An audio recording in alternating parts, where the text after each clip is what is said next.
RDX ആദ്യ വിഷയത്തിലേക്ക് സൽമാൻ ഖുർഷിദും മൃത്യുഞ്ജയ് സിംഗും ചേർന്നെഴുതിയ പുതിയ പുസ്തകത്തിന്റെ പ്രകാശന ചടങ്ങിനിടെ പി ചിദംബരം നടത്തിയ പരാമർശം ഇപ്പോൾ കോൺഗ്രസിനെതിരെ BJP ആയുധമാക്കിയിരിക്കുകയാണ്. പുസ്തകത്തിലെ ആശയവുമായി ബന്ധപ്പെടുത്തി സംസാരിക്കവേ പ്രതിപക്ഷ സഖ്യമായ ഇന്ത്യ സഖ്യത്തിന്റെ നിലനിൽപ്പിലും ഭാവിയിലും ചിദംബരം ആശങ്ക രേഖപ്പെടുത്തി.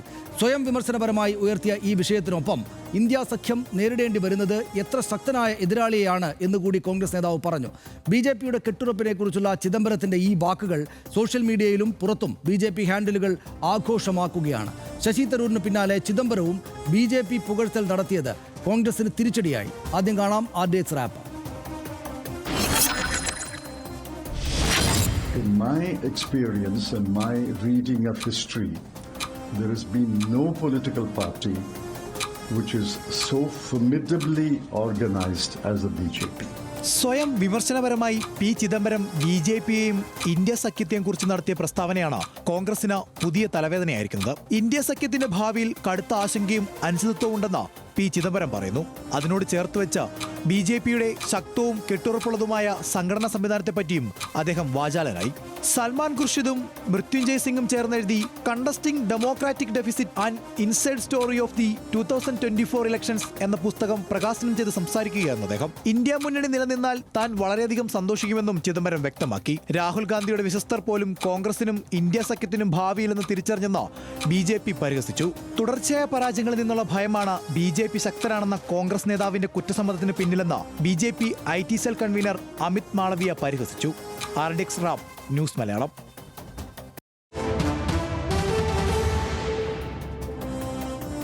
ചിദംബരത്തിന്റെ വലിയ വിവാദമായ ചർച്ചയായ സ്വയം വിമർശനം എന്താണ് എന്ന് വിശദമായി നമുക്ക് പരിശോധിക്കാം. അദ്ദേഹം നടത്തിയ സ്വയം വിമർശനം എങ്ങനെയാണ്? BJPയെ പോലെ ശക്തവും സുഘടിതവുമായ മറ്റൊരു പാർട്ടി ഇല്ല എന്ന് തന്നെ പി ചിദംബരം പറഞ്ഞു. അതിശക്തമായ കെട്ടുറപ്പാണ് BJPയെ പിടിച്ചു നിർത്തുന്ന ശക്തി എന്ന് അദ്ദേഹം ഇന്ന് പറഞ്ഞു. BJP ഒരു ജനാധിപത്യ സംവിധാനത്തിൽ അനുവദനീയമായ അത്രയും ശക്തിയുള്ള യന്ത്രമാണ് എന്ന് അദ്ദേഹം പുകഴ്ത്തി. തെരഞ്ഞെടുപ്പ് കമ്മീഷൻ മുതൽ പോലീസ് സ്റ്റേഷൻ വരെ അവർ നിയന്ത്രിക്കുന്നു എന്ന കാര്യവും പി ചിദംബരം ഇന്ന് പറഞ്ഞു. സ്ഥാപനങ്ങളെ നിയന്ത്രിക്കാൻ മാത്രമല്ല പിടിച്ചെടുക്കാനും BJPക്കാകും എന്ന് അദ്ദേഹം പറഞ്ഞു. ഇന്ത്യ സഖ്യത്തിലെ ഐക്യത്തെക്കുറിച്ച് തനിക്ക് സംശയമുണ്ടെന്ന് പി ചിദംബരം ഇതിനോട് ചേർത്ത് തന്നെയും പറഞ്ഞു. പ്രതിപക്ഷ സഖ്യമായ ഇന്ത്യ ഇപ്പോഴും നിലനിൽക്കുന്നുണ്ടോ എന്ന് പോലും ഉറപ്പില്ല എന്ന മട്ടിൽ കടുത്തതായിരുന്നു പരാമർശം. സഖ്യം പൂർണ്ണമായ നിലയിൽ നിലനിന്നാൽ സന്തോഷമാണെന്നും കോൺഗ്രസ് നേതാവ് അവിടെ ആ പരിപാടിയിൽ പറഞ്ഞു. നേരത്തെ ശശി തരൂർ ഉണ്ടാക്കിയതായിരുന്നു. പലതവണ നരേന്ദ്രമോദിയെ പുകഴ്ത്തി ശശി തരൂർ കോൺഗ്രസിനെ ഇതിനു മുമ്പ് പ്രതിസന്ധിയിലാക്കിയിട്ടുണ്ട്. ഓപ്പറേഷൻ സിന്ദൂറിന് ശേഷമുള്ള തരൂരിൻ്റെ പ്രസ്താവനകൾ കോൺഗ്രസ് നിലപാടിന് വിരുദ്ധമാണ്. കോൺഗ്രസ് ചോദ്യങ്ങൾ ഉയർത്തുമ്പോൾ തരൂർ കേന്ദ്രത്തെയും മോദിയെയും പുകഴ്ത്തുകയായിരുന്നു. വെടിനിർത്തൽ ധാരണയിൽ മൂന്നാം കക്ഷി ഇല്ല എന്ന് ചൂണ്ടിക്കാട്ടി കേന്ദ്രത്തെ പിന്തുണയ്ക്കുകയും ചെയ്തു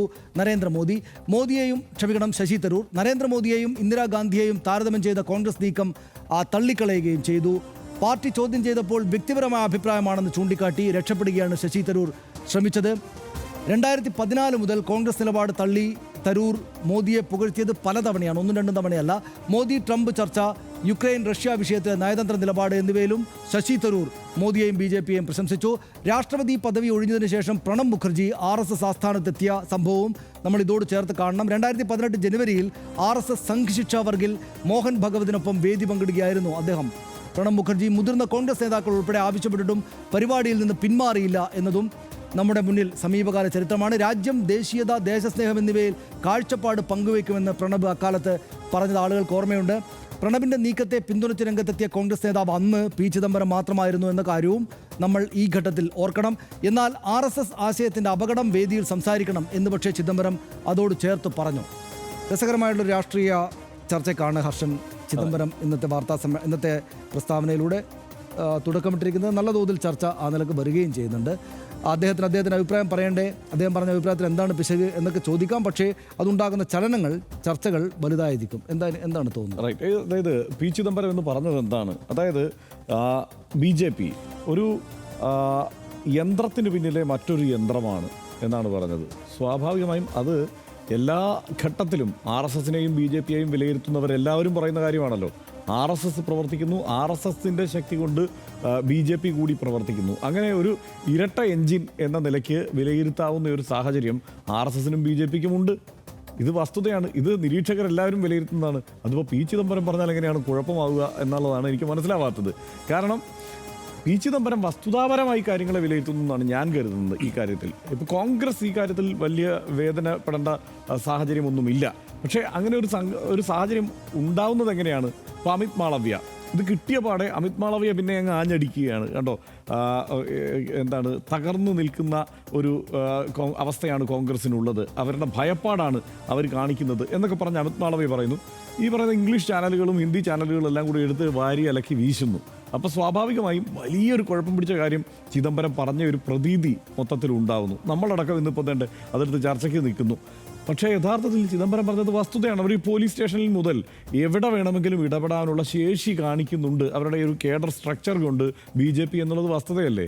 കേരളത്തിൽ എനിക്ക് തോന്നുന്നത് CPM ഇടപെടുന്നതിനേക്കാൾ കൂടുതൽ BJP പോലീസ് സ്റ്റേഷനുകളിലടക്കം ഇടപെടുന്നുണ്ട്. അതിനുള്ള പ്രാപ്തി അവർ കാണിക്കുന്നുണ്ട്. കാരണം അവരുടെ സംഘടനാ ശരീരം ആ സ്വഭാവത്തിലുള്ളതാണ്, ഒരു കേഡർ സ്ട്രക്ചറാണ് അവർക്കുള്ളത്. അല്ലെങ്കിൽ RSS അതിന് വേണ്ട പിന്തുണ കൊടുക്കുന്നുണ്ട്. സനീഷ് കഴിഞ്ഞ ദിവസം സനീഷ് തന്നെ പറഞ്ഞല്ലോ, 140 കോടി ജനസംഖ്യയുള്ള ഈ ഇന്ത്യയിൽ 20 കോടി ചില്ലറ വോട്ട് മേടിച്ചിട്ടാണ് ഈ രാജ്യം ഭരിക്കുന്നത് BJP. അതായത് ഭൂരിപക്ഷത്തിൻ്റെ പിന്തുണയോടെ അല്ല ഭരിക്കുന്നത് യഥാർത്ഥത്തിൽ. പക്ഷേ പ്രതീതി എന്താണ്? ആ പ്രതീതി ഉണ്ടാക്കാൻ സഹായിക്കുന്നത് എന്താണ്? അവരുടെ സംഘടനാ ശേഷി തന്നെയാണ്. ആ സംഘടനാ ശേഷിയെ ചൂണ്ടിക്കാട്ടുന്നത് എന്തിനാണ്? അതിന് ആ സംഘടനാ ശേഷിയെ നേരിടണമെങ്കിൽ ആ മട്ടിൽ തന്നെയുള്ള ഒരു കരുത്താർജിച്ചെങ്കിൽ മാത്രമേ അതിന് കഴിയൂ. പിന്നെ ഇന്ത്യ സഖ്യത്തെക്കുറിച്ച് പറഞ്ഞു, വസ്തുതയല്ലേ. ഇപ്പോൾ ഇന്ത്യ സഖ്യത്തിലുള്ള പാർട്ടിയാണ് CPIM, ഇന്ത്യ സഖ്യത്തിലുള്ള പാർട്ടിയാണ് കോൺഗ്രസ്. കേരളത്തിൽ എന്താണ് അവസ്ഥ? അതിപ്പോൾ പണ്ട് പറയുന്നത് ഈ കുസ്തി ദോസ്തി എന്ന്, ഇവിടെ കിടന്ന് കുസ്തി പിടിക്കുക, അവിടെ പോയിട്ട് ദോസ്തിയാകുക. അങ്ങനെ ഒരു മുന്നണി സംവിധാനം ഒരു രാജ്യത്തിൻ്റെ തെരഞ്ഞെടുപ്പ് സാഹചര്യത്തിൽ മുന്നോട്ട് പോകാൻ ഒരു മുന്നണി സംവിധാനം പ്രവർത്തിച്ചാൽ നടക്കുമോ? അത് വളരെ പരിതാപകരമാണ് അവസ്ഥ. ഇവർക്ക് മാത്രം ഇടയിലാണോ ഈ അഭിപ്രായ വ്യത്യാസമുള്ളത്? ഇപ്പോൾ ശിവസേന നോക്കൂ. ശിവസേന ആത്യന്തികമായി ശിവസേനയുടെ പ്രത്യയശാസ്ത്രവും അവരുടെ നിലപാടും അതിൻ്റെ ജനിതക ഘടനയും ഒക്കെ എവിടെയാണ് നിൽക്കുന്നത്? ഹിന്ദുത്വയിൽ തന്നെയാണ് നിൽക്കുന്നത്. അത് പക്ഷേ ആരുടെ ഒപ്പമാണ്? ഇവിടെ ഇന്ത്യ മുന്നണിയിലെ പ്രമുഖ കക്ഷിയാണ് DMK തന്നെ എടുത്താൽ. DMK ഏറ്റവും ശക്തമായി ആ മുന്നണിയെ പിടിച്ചു നിർത്താൻ ശ്രമിക്കുന്ന ഒരു പാർട്ടിയാണ് DMK. പക്ഷേ DMKയുടെ ജനനം മുതൽ ഇങ്ങോട്ട് അതിൻ്റെ പ്രധാന ശത്രുവായി ആ സംസ്ഥാനത്ത് പ്രവർത്തിച്ചിട്ടുള്ള ഒരു പാർട്ടിയാണ് കോൺഗ്രസ്. ഇപ്പം അങ്ങനെയല്ല, ശരിയാണ്. പക്ഷേ ആശയപരമായി ഇവർക്കിടയിലുള്ള ഭിന്നത എല്ലാ കാലത്തും നിലനിൽക്കുന്നത് തന്നെയാണ്. അപ്പോൾ ഈ മുന്നണി എന്നത് വൈരുദ്ധ്യങ്ങളുടെ ഒരു കൂട്ടായ്മയാണ് ഇന്ത്യ മുന്നണി എന്നുള്ളത്. ഇത് വസ്തുതാപരമായി പി ചിദംബരം പറയുന്നു. പി ചിദംബരം ഇതൊക്കെ എടുത്തു പറയുന്നത് സ്വാഭാവികമായും എന്താണ് പുസ്തക പ്രകാശന വേദിയാണ്. അതായത് കണ്ടസ്റ്റിംഗ് ഡെമോക്രാറ്റിക് ഡെഫിസിറ്റ് എന്നുള്ള ഒരു ആ പേരിൽ ഇറങ്ങിയിരിക്കുന്ന ഈ സൽമാൻ ഖുർഷിദും പിന്നെ ആരൊക്കെയാണ് അത് എഴുതി, മൃത്യുഞ്ജയ സിംഗ് യാദവും കൂടി എഴുതിയ പുസ്തകത്തിൻ്റെ പ്രകാശന വേദിയിലാണ്. അവിടെ പറയേണ്ട കാര്യങ്ങളൊക്കെ തന്നെയാണ് അദ്ദേഹം പറഞ്ഞിട്ടുള്ളത്. അപ്പോൾ ബാക്കി മാധ്യമങ്ങളും ബാക്കി BJP ട്വിറ്റർ ഹാൻഡിലുകളും എല്ലാം കൂടെ ഇതൊരു വലിയ പുകിലാക്കി എന്നുള്ളത് ഒഴിച്ചാൽ സത്യത്തിൽ പി ചിദംബരം പറഞ്ഞ ആ പോയിന്റിൽ നിന്നുകൊണ്ട് മുന്നോട്ട് നീങ്ങാനാണ് കോൺഗ്രസ് ശ്രമിക്കേണ്ടത്, ആ മുന്നണി ശ്രമിക്കേണ്ടത്. ഇനിയിപ്പോൾ ഒറ്റ കാര്യം കൂടെ പറയാം, ശശി തരൂരിൻ്റെ കാര്യം. ശശി തരൂരിനെ സംബന്ധിച്ച് കുറച്ച് വ്യത്യസ്തമാണ് സാഹചര്യം. ശശി തരൂരിന് സംഘടനാപരം, അദ്ദേഹം ഈ ഒരു ആഗോള പൗരനായി അവതരിക്കാനും ആ നിലയ്ക്ക് കാര്യങ്ങൾ, ഞാൻ ഈ പറയുന്ന കാര്യങ്ങൾ ആ നിലയ്ക്കുള്ളതാണ് എന്ന് അദ്ദേഹം ബോധ്യപ്പെടുത്താനും ഒക്കെ ശ്രമിക്കുന്നുണ്ടെങ്കിലും അടിസ്ഥാനപരമായി കോൺഗ്രസിൽ അദ്ദേഹം നേരിടുന്ന ഈ അവഗണന എന്നുള്ളത് അദ്ദേഹത്തെ കൊണ്ട് ഇതൊക്കെ പറയാൻ ഒരു പരിധി വരെ പ്രേരിപ്പിക്കുന്നുണ്ടാവും എന്നുള്ളത് വാസ്തവം ആണിപ്പോൾ. ഹർഷൻ ഇപ്പോൾ ചിദംബരത്തിൻ്റെ കാര്യത്തിൽ ഹർഷൻ പറഞ്ഞതുപോലെ വ്യാഖ്യാനിച്ചതുപോലെയാണ് കാര്യങ്ങളെങ്കിൽ പ്രശ്നമൊന്നുമില്ല. ഈ കാര്യങ്ങൾ ആളുകൾക്ക് കേൾക്കുന്ന ആൾക്ക് കൊള്ളാമല്ലോ എന്ന് തോന്നും. പക്ഷേ അങ്ങനെയല്ല പി ചിദംബരം പറഞ്ഞതെന്ന അഭിപ്രായങ്ങൾ. എന്ന് മാത്രമല്ല അത്തരമൊരു സാഹചര്യത്തിലും അല്ല പറഞ്ഞത്. ഇപ്പോൾ ഈ പെഹൽഗാം സംഭവം, ഓപ്പറേഷൻ സിന്ദൂർ, അത് കഴിഞ്ഞതിന് ശേഷം പി ചിദംബരം പോലത്തെ ഒരു നേതാവ് അവിടെ ചെന്ന് ഇങ്ങനെ പറയുന്നതിൽ ഒരു പ്രശ്നമുണ്ട്. ഹർഷൻ ചെയ്ത പോലെ തന്നെ രണ്ട് ഭാഗമായിട്ട് അതിൽ അദ്ദേഹം പറഞ്ഞതിൽ രണ്ട് ഭാഗങ്ങളുണ്ട്. ഒന്ന് ഈ പറയുന്ന ഇന്ത്യ സഖ്യം പോരാ എന്ന ഭാഗം, രണ്ട് BJP ഭയങ്കര ഗംഭീരമായ പാർട്ടിയാണ് എന്ന കാര്യം.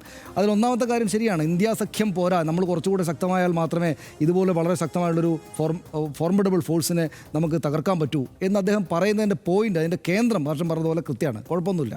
പക്ഷെ അത് BJP ഇന്ത്യ സഖ്യം എന്ന് പറയുന്നത് കുറേ പാർട്ടികളുടെ ഒരു സഖ്യമാണ്. അതിന് BJPയും RSSനെ പോലെ വളരെ ഒരൊറ്റ പ്രത്യയശാസ്ത്രത്തിന് ചുറ്റും കറങ്ങുന്നൊരു സംഘടനയെ പോലെ കൃത്യമായിട്ടും ശക്തമായിട്ടും നിൽക്കുക സാധ്യമൊന്നുമല്ല. അതറിയാത്ത ആളാണോ പി ചിദംബരം? അല്ല. പിന്നെ ഈ ഘട്ടത്തിൽ BJP ഭയങ്കര മെഷീനറിയാണ് എന്ന് പി ചിദംബരം പറയുന്നതിലൊരു പ്രശ്നമുണ്ടെന്നാണ് എനിക്ക് തോന്നുന്നത്. അതായത് ഞാനൊരു കാര്യം പറയാം, നരേന്ദ്രമോദിക്ക് 2014 56.4% വോട്ട് കിട്ടിയിട്ടുണ്ട്. 2014 ആദ്യം വരുമ്പോൾ വാരണാസിയിൽ അരവിന്ദ് കെജ്രിവാളായിരുന്നു അദ്ദേഹത്തിനെതിരായിട്ടുള്ള സ്ഥാനാർത്ഥി. 2019 അത് 63.6% ഉയർന്നു. ഒരു SP സമാജ്വാദി പാർട്ടിയുടെ ഒരു സ്ഥാനാർത്ഥിയായിരുന്നു അപ്പുറത്ത്. 2024 അത് 63.6% നിന്ന് 54.24% താഴേക്ക് ഇറങ്ങി വന്നു. നമുക്ക് ഓർമ്മയുള്ള സമീപകാലത്തെ ചരിത്രമാണ്. 2014 3.7 ലക്ഷം വോട്ട് കിട്ടിയെടുത്ത് 2019 അദ്ദേഹം 4.8 ലക്ഷം വോട്ടുകളായിട്ട് ഉയർത്തി. 2024 ഒരു 1.52 ലക്ഷം വോട്ടുകൾ അദ്ദേഹത്തെ 1.5 ലക്ഷം വോട്ട് മാത്രമാണ് കിട്ടിയത്. നേരത്തെ 4.25 ലക്ഷം വോട്ട് കിട്ടിയെടുത്ത് നിന്ന് നരേന്ദ്രമോദി ഇറങ്ങി വന്നത് 1.5 ലക്ഷം വോട്ടുകളിലേക്കാണ്. നരേന്ദ്രമോദി, ഇന്ത്യയുടെ പ്രധാനമന്ത്രി, ലോകത്ത് തന്നെ ഏറ്റവും വലിയ ശക്തനായിട്ടുള്ള രാഷ്ട്രീയ നേതാവ് ഇറങ്ങി വന്നതെന്ന് ഓർക്കണം. 2014 കെജ്രിവാളിനെതിരെ 3,71,784 വോട്ട് കിട്ടി. 2019 4,79,505 വോട്ട് ഭൂരിപക്ഷമായിരുന്നു. 2024 1,52,513 എന്ന് വെച്ചാൽ 3,26,992 വോട്ട് വ്യത്യാസം കഴിഞ്ഞ തെരഞ്ഞെടുപ്പിൽ, അതിനു മുമ്പുള്ള തെരഞ്ഞെടുപ്പിനേക്കാൾ അദ്ദേഹത്തിനുണ്ട്. ആർക്കെതിരെയാണ്? താരതമ്യേന അപ്രസക്തനായ അജയ് റായ് എന്ന കോൺഗ്രസ് നേതാവിന്. പ്രിയങ്ക ഗാന്ധിയോ രാഹുൽ ഗാന്ധിയോ അല്ല മത്സരിച്ചത്. നമുക്ക് ഓർമ്മയുണ്ട് ഹർഷൻ, എനിക്ക് ഹർഷനും ഓർമ്മയുണ്ട്. ഇവിടെ നമ്മൾ വാർത്ത വായിച്ചുകൊണ്ടിരിക്കുമ്പോൾ, ഈ തെരഞ്ഞെടുപ്പ് വിവരങ്ങൾ പങ്കുവെച്ചുകൊണ്ടിരിക്കുമ്പോൾ ഒരു ഘട്ടത്തിൽ നരേന്ദ്രമോദി പിന്നിൽ പോയി. 2014 ഇതാ ലോകത്ത് ഇനി ഒരിക്കലും ഇന്ത്യ വിട്ടുകൊടുക്കില്ല എന്ന് പറഞ്ഞ് വന്ന BJP 2019 അത് കൂടുതൽ ശക്തപ്പെടുത്തിയ BJP ഇപ്പോൾ ഭരിക്കുന്നത് ഒരു മുന്നണി സർക്കാരായിട്ടാണ്. 2 പാർട്ടികൾ കൂടെ അവിടെയുണ്ട്. ഒരു മുന്നണി സർക്കാരായിട്ടാണ് ഭരിക്കുന്നത്. ഇപ്പോൾ അവർക്കനുകൂലമായിട്ട് വരും എന്ന് കരുതിയിരിക്കുന്ന ഈ പെഹൽഗാമും അവരുടെ ആളുകൾ കരുതിയിരിക്കുന്ന പെഹൽഗാം നേരത്തെ സങ്കടകരമായ കാര്യമാണ്. പക്ഷേ രാഷ്ട്രീയമായിട്ട് അവർക്ക് അനുകൂലമായിട്ട് വരുന്ന അവർ കരുതി, ഓപ്പറേഷൻ സിന്ദൂർ കരുതി. ഇപ്പോൾ പോലും അവർക്ക് പോലും ഉറപ്പില്ല ഇത് രാഷ്ട്രീയമായിട്ട് എന്ത് ഫലമാണ് ഉണ്ടാക്കുക എന്ന്. ഈ ഘട്ടത്തിൽ പി ചിദംബരത്തെ പോലൊരു നേതാവ്, ഇപ്പോൾ എനിക്കറിയാവുന്ന കാര്യങ്ങൾ പി ചിദംബരത്തിനും അറിയാലോ, എനിക്കറിയാവുന്ന കാര്യങ്ങൾ അറിയാത്തതല്ലോ. ഈ രാഷ്ട്രീയം എങ്ങനെയാണ് മുന്നോട്ട് പോകുന്നത്, എത്ര വോട്ട് കുറഞ്ഞു എന്നൊക്കെ അറിയാത്ത ആളല്ലോ. അദ്ദേഹം ഈ ഘട്ടത്തിൽ പറയുകയാണ്, ഇത്രയും കാലം 2019 60-62% വോട്ട് വാങ്ങിച്ചിരുന്ന വമ്പൻ ഫോഴ്സ് ആയിരുന്ന BJP അക്കാലത്ത് പറയാത്ത ചിദംബരം ഇപ്പോൾ പറയാണ്, ഒരല്പം താഴേക്ക് വരുന്ന കാലത്ത് പറയാണ് ഭയങ്കര ഫോഴ്സാണ് എന്ന്. അതിനകത്ത് ഒരു കുഴപ്പമുണ്ട് എന്നാണ് എനിക്ക് തോന്നുന്നത്. ഈ കോൺഗ്രസ്സുകാരെ ആകപ്പാടെ പ്രയാസപ്പെടുത്താനായിട്ട് ഇദ്ദേഹം പറഞ്ഞിരിക്കുകയാണ്. രാഹുൽ ഗാന്ധി അക്കാലങ്ങളിൽ ഇല്ലാത്ത വിധമുള്ള ശക്തനായിട്ടുള്ള നേതാവായിട്ട് വരികയാണ്. അദ്ദേഹം നല്ല ബുദ്ധി വെച്ചിട്ടാണോ ഇത് പറഞ്ഞത് എന്ന് ചോദിച്ചാൽ എനിക്കറിയില്ല. പക്ഷേ ഇത് സ്വാഭാവികമായിട്ടും അമിത് മാളവിയും മറ്റും എങ്ങനെയാണ് ഉപയോഗിക്കുക എന്ന കാര്യം അറിയാത്ത ആളാണോ അദ്ദേഹം? അപ്പോൾ കോൺഗ്രസ്സുകാർക്ക് തന്നെയും ഇതൊരു സുഖകരമായിട്ടുള്ള കാര്യമല്ലല്ലോ എന്ന് തോന്നലുണ്ടാകുന്ന വർത്തമാനമാണ് ചിദംബരം പറഞ്ഞതെന്നാണ് എൻ്റെ ഒരു വിലയിരുത്തൽ. ഹർഷൻ, നമുക്ക് അവസാനിപ്പിക്കാം അല്ലേ? ഒരു കാര്യം കൂടെ പറയാൻ സതീഷേ, അതായത് പി ചിദംബരം ഇപ്പോൾ 1945 ജനിച്ച മനുഷ്യനാണ് പി ചിദംബരം. ഒരു വെറ്ററൻ ലീഡറാണ്. അപ്പോൾ പി ചിദംബരം അദ്ദേഹത്തിൻ്റെതായ ഒരു വിലയിരുത്തൽ ഈ കാര്യങ്ങളിലൊക്കെ മാറി നിന്ന് ഈ രാഷ്ട്രീയ സാഹചര്യങ്ങളെ നിരീക്ഷിക്കുന്ന സ്ഥിതിയിലാണ് അദ്ദേഹം. ഞാൻ അവരുടെ ഒരു അവസ്ഥ പറയുകയാണ്. എന്നാൽ കാർത്തി ചിദംബരം ഇന്നലെ ഏറ്റവും ശക്തമായി ഈ പഹൽഗാം ആക്രമണവുമായി ബന്ധപ്പെട്ട് അതിനുശേഷം കേന്ദ്ര സർക്കാരിൻ്റെ നടപടികളുമായി ബന്ധപ്പെട്ടൊക്കെ ഏറ്റവും ശക്തമായി ആഞ്ഞടിക്കുന്ന ഒരു നേതാവ് ഇപ്പുറത്ത് കാർത്തി ചിദംബരമാണ്. ഒരു കാര്യം ഞാൻ പറയാൻ വിട്ടുപോയത്, അതായത് ഈ ചിദംബരത്തിന് ഇതിന് കാരണമായ കാര്യങ്ങളിൽ ഒന്ന്, ചിദംബരമൊക്കെ ഇപ്പോഴും 10 വർഷത്തിനപ്പുറമുള്ള കോൺഗ്രസ് ഒരു ഭരണകക്ഷിയാണ്, ഭരിക്കുന്ന ഫോഴ്സാണ് എന്ന തോന്നലല്ല ഇപ്പോഴും നിൽക്കുന്നത്. അതുകൊണ്ടാണ് ഇവർക്ക് ഈ BJPയോട് ഇങ്ങനെ പോകുന്ന വളരെ സുഘടിതമായിട്ട് പോകുന്നത് കണ്ട് പോലീസ് സ്റ്റേഷൻ വരെ വിളിച്ച് കാര്യങ്ങൾ നടത്താൻ പറ്റുന്ന ആളുകളെ കണ്ട് ഒരു ആരാധന തോന്നുന്നത്. ഇപ്പോൾ മറ്റേതെങ്കിലും പാർട്ടി, സമാജ്വാദി പാർട്ടിയോ CPIM അല്ലെങ്കിൽ മറ്റൊരു പാർട്ടിയോ ഇവരെ ഇങ്ങനെ ആരാധനയോടെയല്ല കാണുക. അവർ പ്രതിപക്ഷത്ത് നിന്നിട്ട് ഇവരോട് ഫൈറ്റ് ചെയ്യണം എന്ന് വിചാരിക്കുന്ന ആളുകളാണ്. പക്ഷേ ചിദംബരത്തിന് പഴയ എത്രയോ കാലം അലങ്കരിച്ചിരിക്കുന്ന ഈ പവർ എന്നുള്ള സംഗതി ഭരിക്കുന്ന പാർട്ടിയുടെ ആളുകളാണല്ലോ ഞങ്ങളെന്ന തോന്നൽ മാറാത്തതുകൊണ്ടാണെന്നാണ് ഞാൻ വിചാരിക്കുന്നത്.